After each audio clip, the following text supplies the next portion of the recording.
Hello again, everybody, and welcome back to Bowl TV for continued coverage of the 2021 Junior Gold Championships taking place in Indianapolis, Indiana. My name is Aaron Smith with Bowl TV, and we are ready. This is the final day of qualifying after 12 games for all these competitors in the U12, U15, and U18 division. It is time. We're going to make our first cut once competition has concluded today from 6 centers in the Indianapolis area. We're going to go ahead and take you out to the lanes at Expo Bowl right now. That's where I'm at. So let's do that before we bring in the Bowl TV team. And that great cast of characters as well. So we'll introduce these young players in just a moment. They're just underway for their 4-game block here. It's going to be 16 games in the books, and when it's all said and done, we're going to have a cut. We're going to get down to the players who are advancing on to Competition Friday and eventually down to match play a little bit later in the day as well. We'll talk all about that, break down the numbers for you throughout the course of this broadcast. But let's bring in the Bowl TV team as we get underway here. We're going to head to Western Bowl first, and a place that has seen a lot of scores and a lot of big numbers in the past 24 hours or so. So let's welcome in Jason Thomas, Bowl TV. Hey, Aaron. How you doing this morning? I'm good, JT. You have been keeping busy over there. We were busy this morning. Had a lot of scores. We finally saw Spencer Robarge have the big day that we expected out of him. He shot 999 this morning, so he's safely in the cut, safely in the top probably 10 would be my guess at the end of today. We also saw Harley Sheen get off to a quick start. He had 278 the first game and then started with the front 9 in game number 2. Cooled off a little bit in games 3 and 4, but there are a lot of high scores out there potentially. I've got a U18 squad of boys on 41 through 80, and we've got a U15 squad of girls on 1 through 40.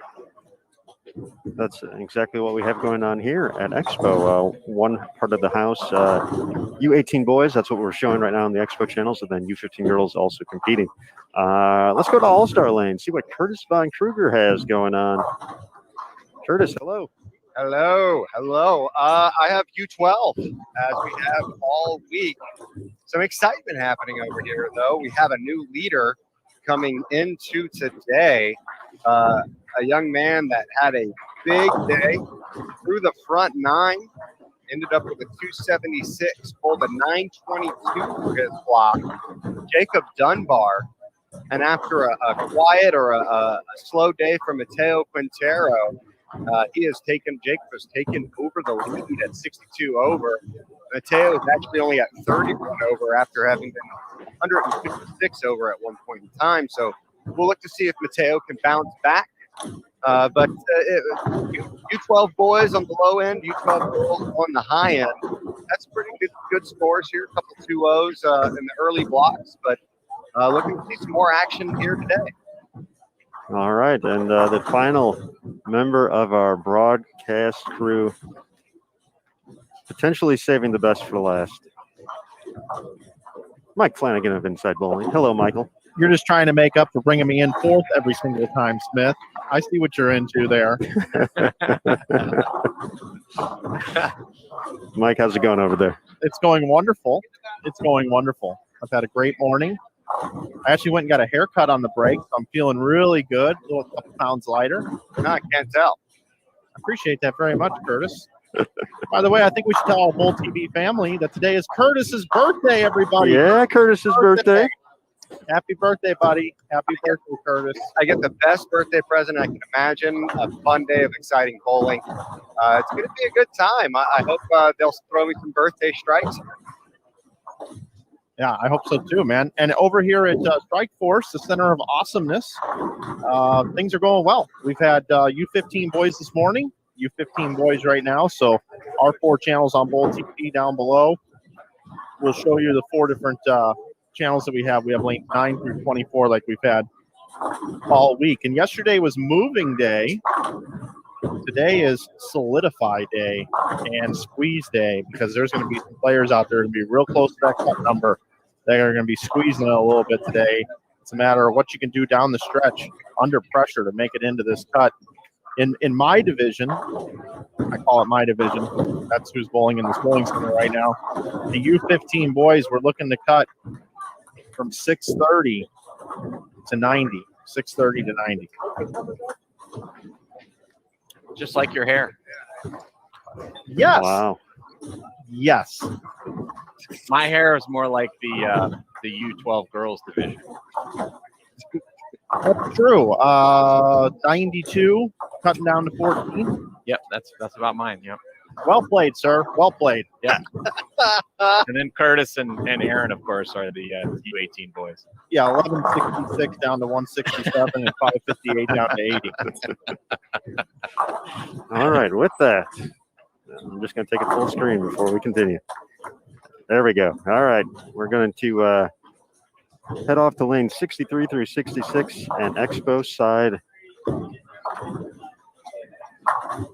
number A. And we got flags flying already. If you've seen those throughout the course of the week, that's actually how the competitors reach out to the staff, the volunteers, the lane monitors to say, hey, I need a score correction, or maybe my bowling ball didn't come back, whatever it may be. But two of the players we wanted to take a look at here have gotten some airtime for multiple reasons on Bowl TV over the course of this Junior Gold Week. And the player who just stepped up on lane 63 and unfortunately left a devastating 9-pin is Luis Luna. Luis joined us at the trade show during Junior Gold Live, him and a couple of his buddies. He has a YouTube channel, Asian Bowler, AZN. He's got a lot of great stuff on there. So we chatted with him and his crew for about 5-8 minutes. So it's good to kind of hear about their excitement coming into the event. And then Tyler Polachek is going to be following him. And JT, I'll throw it to you for Tyler's story. We posted a video of him yesterday on our social media channels. He had a pretty crazy frame, if you will. Yeah, so I had a nice lady come up to me after one of the rounds yesterday, and she said, hey, I got a really cool video. Oh, man, bounced right off the ankle there. That's got to hurt. Yeah, that does hurt. I've done that many times myself. I know Aaron McCarthy's had an issue with that on the PWBA tour, and those are You tough. You ever had a sock imprint on your ankle? Oh, yeah. Yeah, I've had a few. Although it is a sign that your ball is in the right position at the release. So you got to take that away from it. But yeah, hopefully that doesn't smart too bad. Back to the story. She said, hey, I've got this really cool video of this strike that wasn't a strike, and I'm going to actually play it for you rather than telling a convoluted story. So just check this out real quick. It's posted on our social channels, but here it is. This is the strike that wasn't a strike.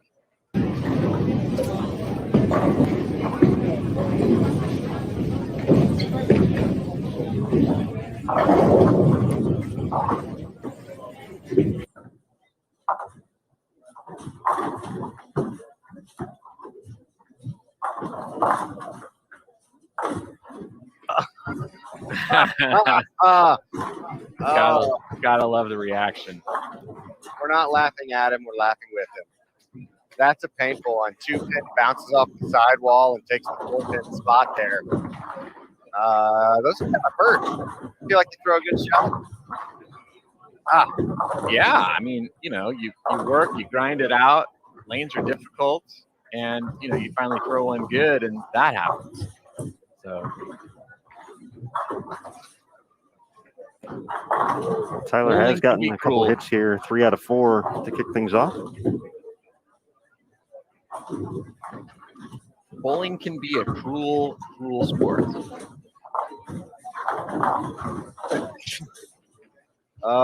Yes, something I know all too well.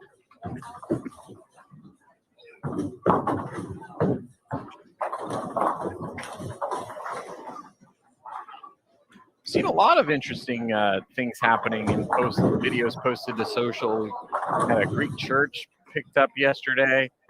We actually had a little mishap during practice. One young man, ball slipped out of his hand on his backswing, and the ball crashed into the ball return and went rolling, rolling a couple lanes over, and he slid had to slide to go pick it up. I was impressed with how quickly he was able to track the ball down and slide before it, did any more damage. But it's junior gold. Crazy things happen.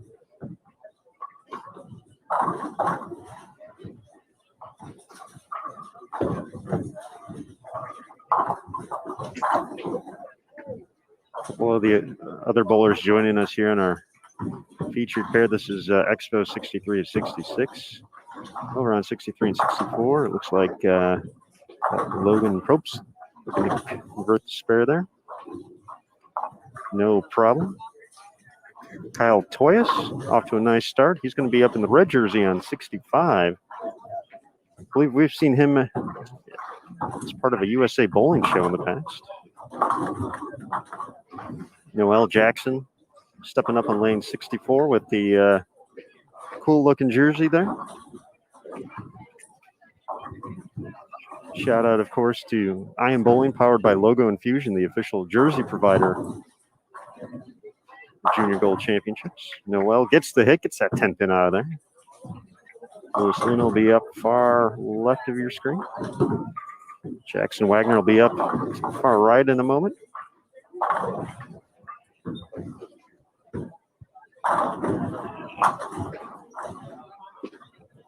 Alejandro stepping up on 64.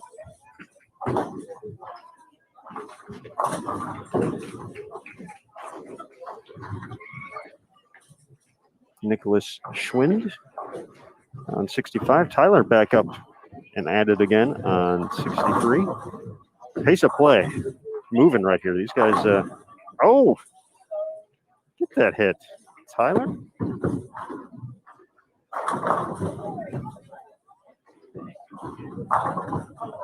Alejandro Model Street, that's the last name there.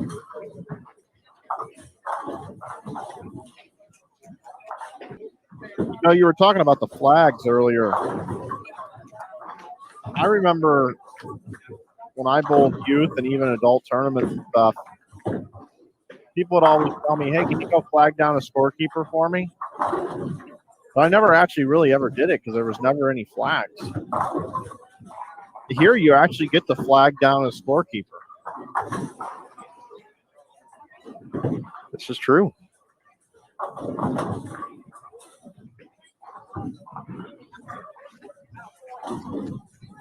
Trenton Akunikis delivered a strike over on 63 and 64. Salvatore DeFrenza, the yellow and orange.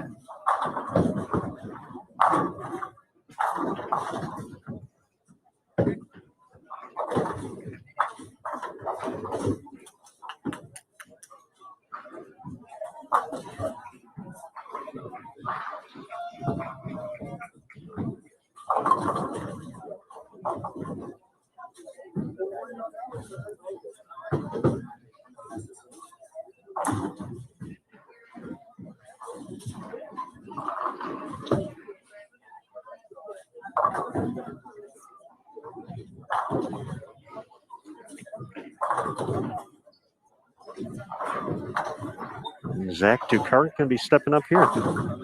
That'll be our full lineup of players. U18 boys division.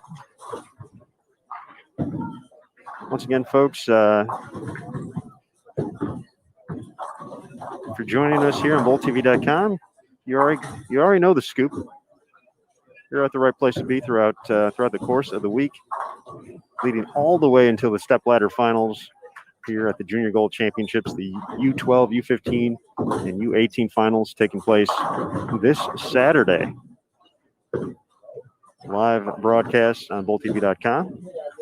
And for those of you watching on Facebook and YouTube, hello. Thank you for joining us. We appreciate it. We will be live for game number 1 here before we send the feed exclusively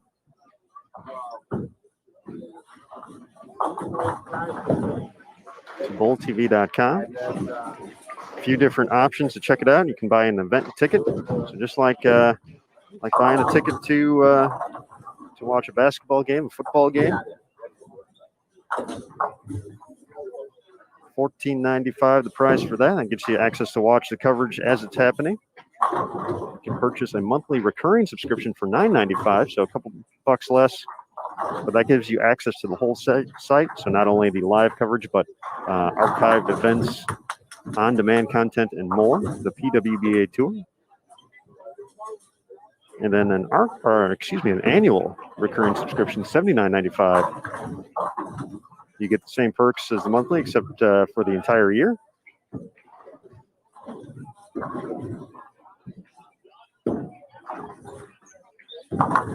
Transaction fees do apply at all price points. JT has a note for us here. He's saying we got some strikes on over at Western Bowl, the front six. JT, we're going to throw it over there for a quick second. Take a look at the action. So everybody hang tight. Be making the move. And while we're doing that, I mentioned that practice mishap video. I'm going to play that, Aaron, just so people believe what my story.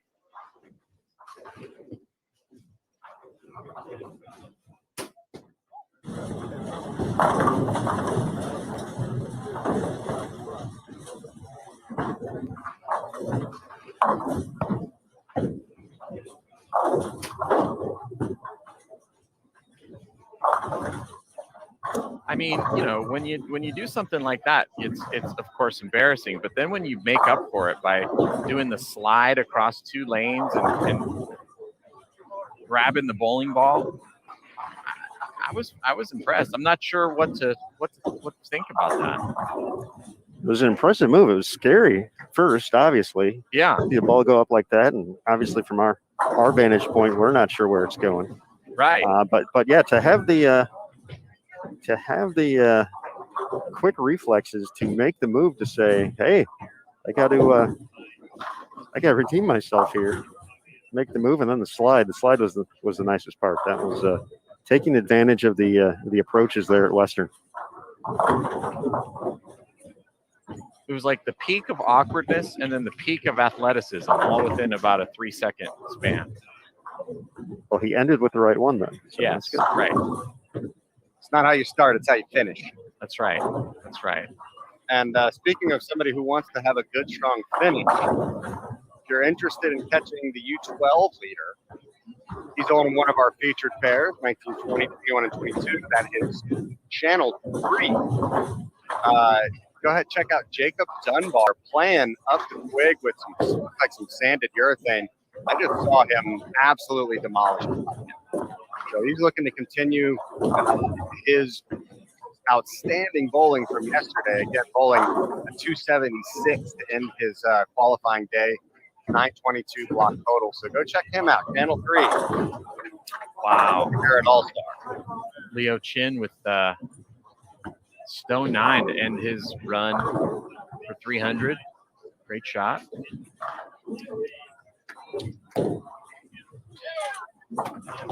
Yeah, now that that's over, Aaron, why don't we flip over to actually I will take care. What channel did you say that was, Curtis? It's going to be 21 and 22, so that is Channel 3 last I did 21 and 22.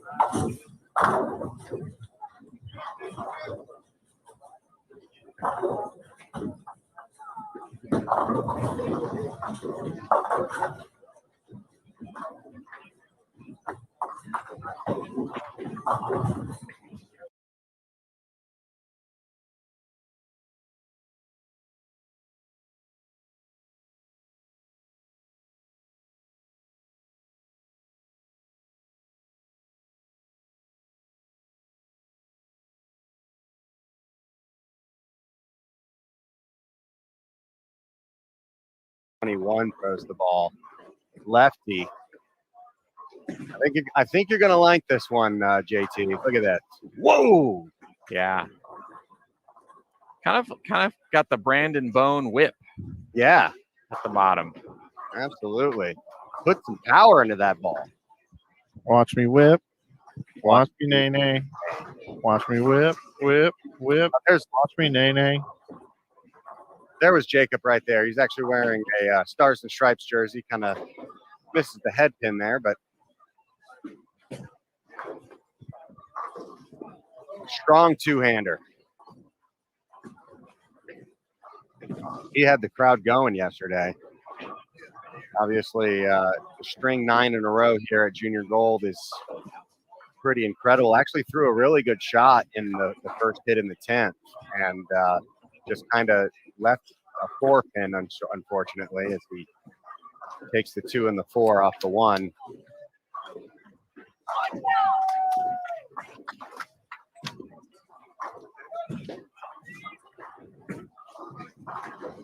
You really see the proliferation of two-handed bowling here. I mean, especially in this age group where, I mean, these are really the kids that have known nothing else. You know, they grew up and two-handed bowling was always a huge predominant part of things. And I would say that the split is probably pretty even at this point in time, one-handed to two-handed. I don't expect that ratio to increase as time continues.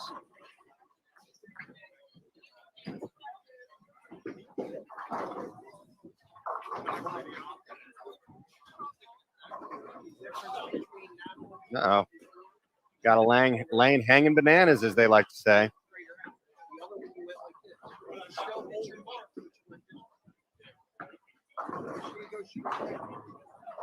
Banana tree. Yep. Bananas are a monoculture. I think we established that fact earlier. I think that was actually a question on the gauntlet at one point in time. That's why I know all these random useless facts.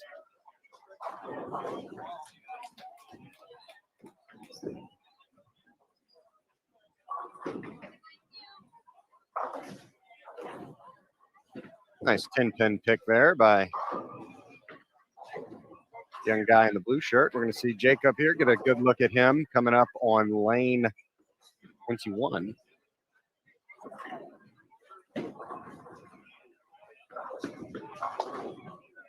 A lot of people playing right today.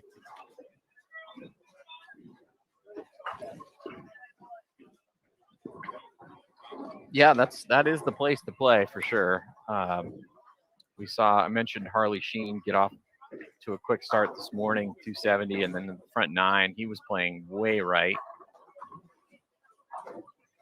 The edge of the lane, 1, 2, 3 is hooking a lot. So if you can just get yourself all the way over there, really can't throw it to that spot. You can, but it's very difficult to pinpoint, you know, where you want to get the ball, you know, how early do you want to get the ball to that spot. It's very difficult to pinpoint that. But if you get your feet on top of it enough, then you have a little bit of room. Well, you saw Jacob just kind of carried the crossover there, and he got that ball going. He got that outside real quick, and it picked up the friction really fast, read that front part of the lane really fast, and just took off on him.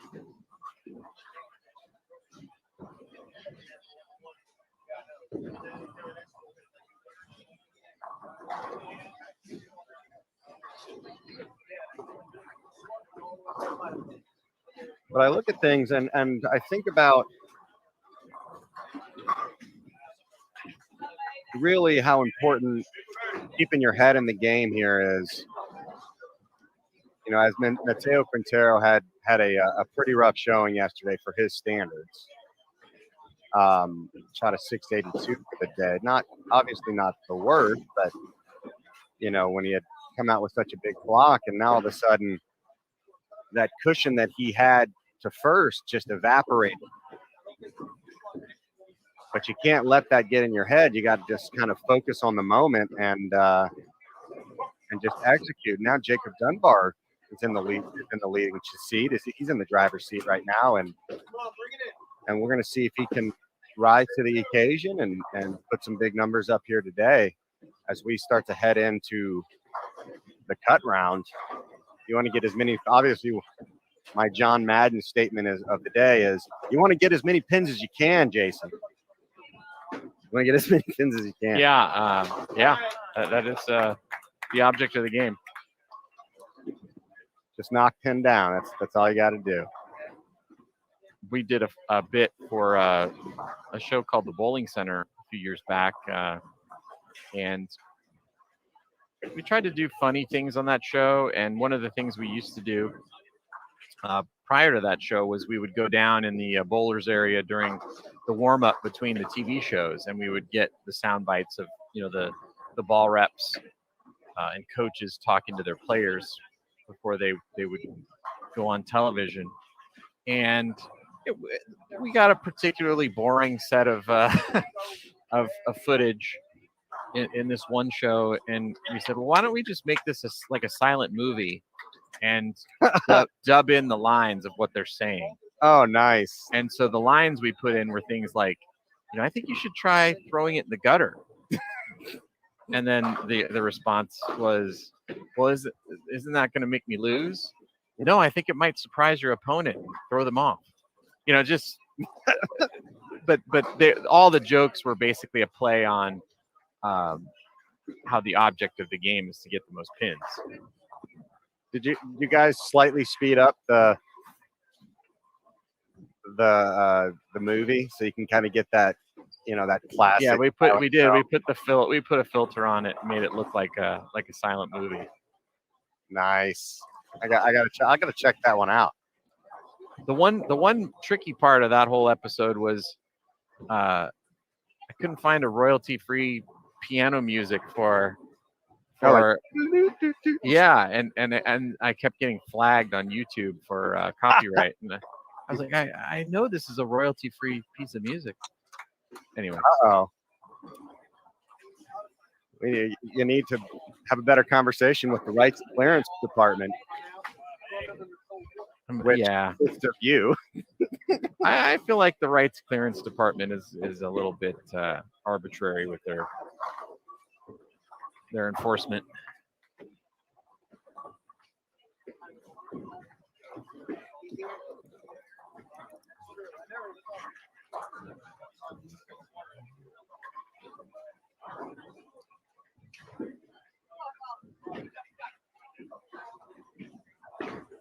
Kai, Mr. 300 coming up here on the left lane again.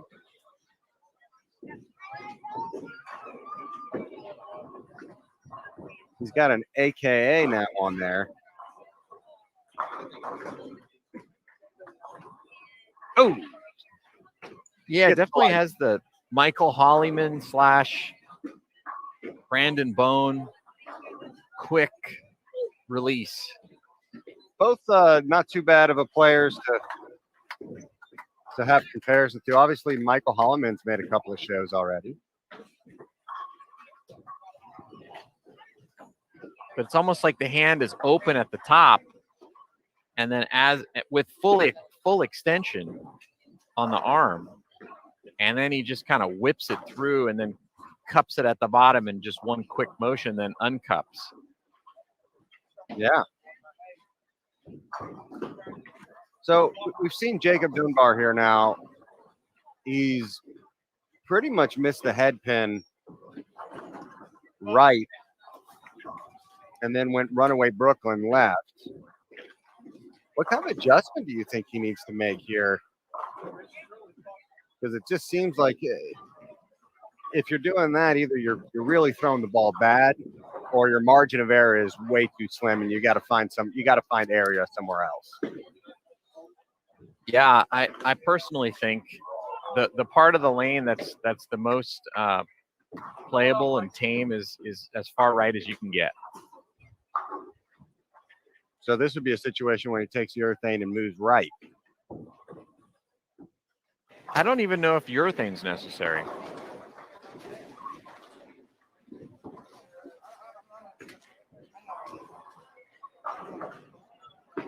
But this is, this is where versatility comes in. And I think this is where the U12s, they have the most to learn, right?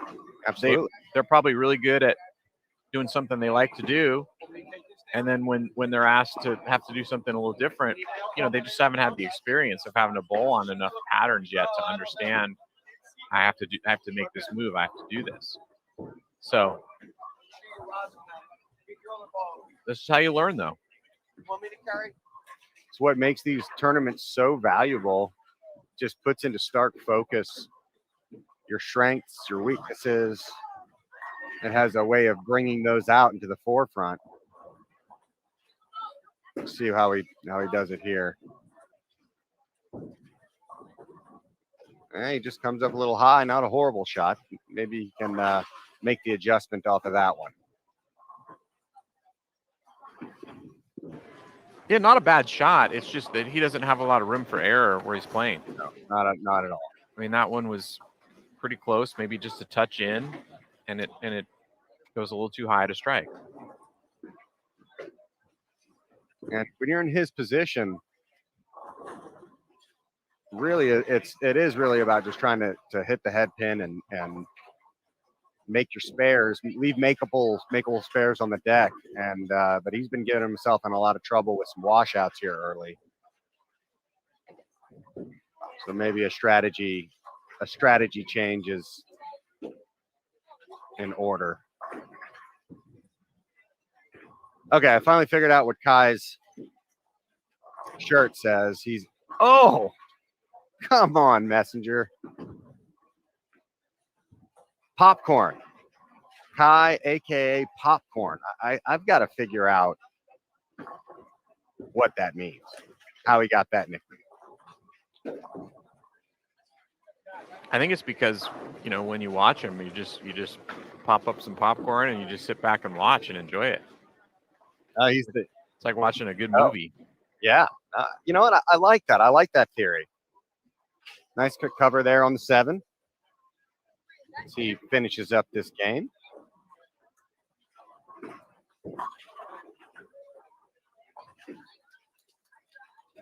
I like the front of his shirt. It says #TheVillage, and it has his whole family on it.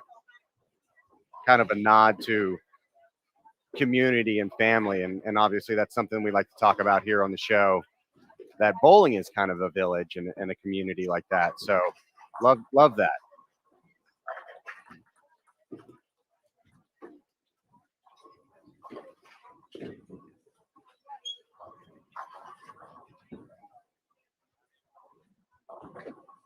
Gone are the days of thread embroidering.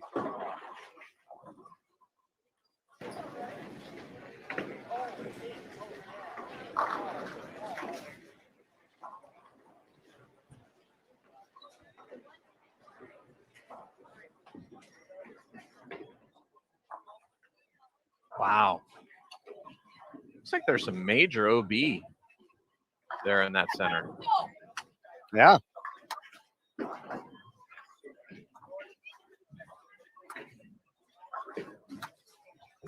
That's the one danger of watching bowling in one center all day, where the topography characteristics are one thing, and then applying that to what you're seeing in another center where the topography might be completely different. I mean, what might be happening there is that the gutter might not hook there.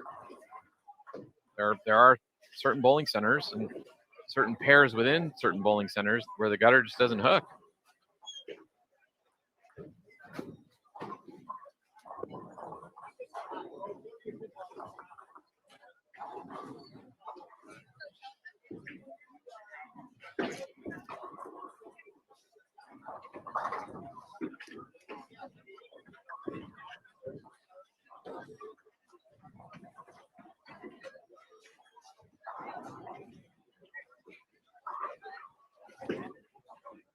We talked about it yesterday, Curtis, when we were watching Justin Bone, how he was playing in the middle part of the lane, and we hadn't really seen anybody all week have success playing there. He bowled a good game, on the live stream pair that we watched. I believe shot 214. But as he moved across the house, as we mentioned, he had a hard time matching up because of all the traffic. And,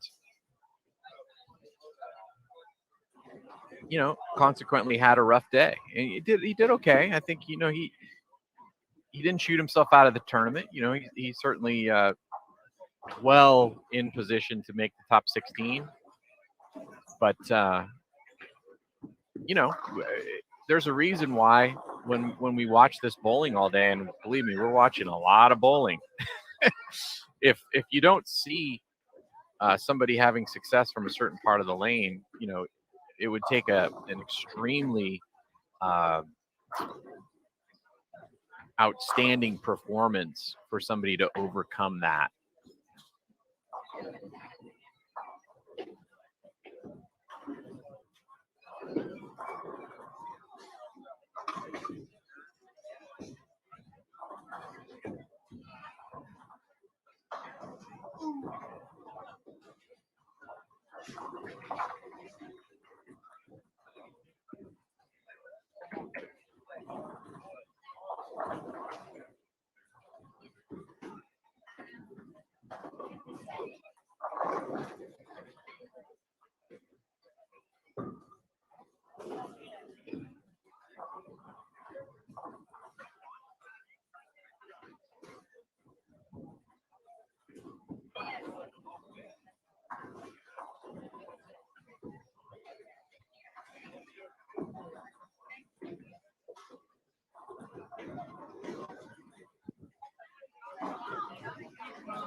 Okay, so I have the report of how Kai got the name Popcorn. It was a good theory, JT, but it is not the case. Okay. He actually got the nickname at Junior Gold. Okay. In 2018, he had been eating some popcorn before the round and just shot the lights out. And so everybody was saying, hey, popcorn, it's giving you your superpower. And so hence the nickname Popcorn was born. Okay. Nice. Little Junior Gold tie in there. Plus, as he continues to get better, then it can evolve into that other my theory. You know what? Yeah. Actually, I already grab a bag of popcorn watching him bowl. Oh, yeah. I love the way he throws the ball. And we were talking earlier, this is the time where you put in your lumps, you see different shots, you see different patterns, you realize, oh, wait, I need to learn how to do this, I need to learn how to do that. And if you take it seriously enough, a kid that throws the ball like that at such a young age, the sky's the limit for him.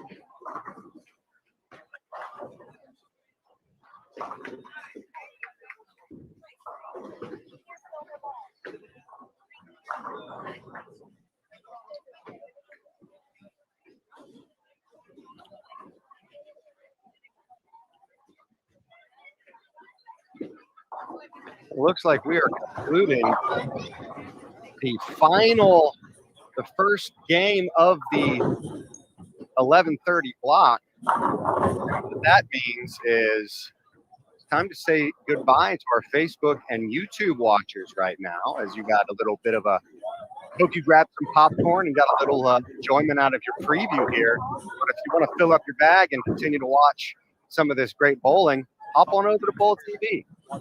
Hop on over to Bowl TV, grab yourself an event pass or a subscription, and continue to watch these young competitors compete for their tournament life. And today is the first day of cuts we will be making at the conclusion of today. So we'll say goodbye to Facebook and YouTube, and hopefully we'll see you on Bowl TV. Drop in, leave some comments in the comments section, and we'll see you soon on Bowl TV, where, hey, guess what? Bowling lives here.